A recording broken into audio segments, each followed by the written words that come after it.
mas pinaigting na ang koordinasyon ng Philippine National Police, Commission on Election at Armed Forces of the Philippines bilang bahagi ng paghahanda para sa nalalapit na halalan sa Bangsamoro Autonomous Region in Muslim Mindanao.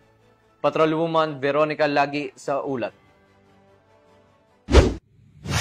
Nagpulong ang 24 na election officers, opisyal ng COMELEC, PNP at AFP para matiyak ang malinis, mapayapa at kapani-paniwalang resulta ng kauna-unahang BARM parliamentary elections sa lalawigan ng Maguindanao del Sur na ginanap sa Dato Angal Mid-Timbang nito lamang ikadalawa ng Setyembre taong kasalukuyan.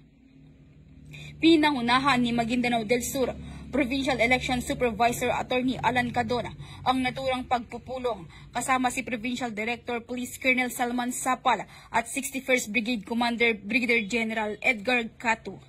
Tinalakay sa pagpupulong ang seguridad ng mga election officers, mga inaasahang problema na kakaharapin sa eleksyon tulad ng usapin sa mga polling center, internet connection, kaligtasan ng mga guro na magsisilbi bilang electoral board at iba pa.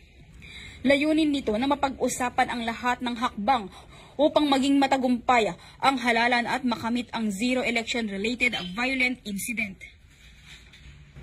Samantala, nangako naman ang PNP, AFP at COMELEC na maging patas, non-partisan at walang papanigan na kandidato sa darating na halalan para sa isang maayos at mapayapang BARM parliamentary elections. Mula rito sa rehiyon ng Bangsamoro, ako ang inyong Police News Network Correspondent, Patrolwoman Veronica Lagi, alagad ng batas, taga-taguyod ng Balitang Pulis.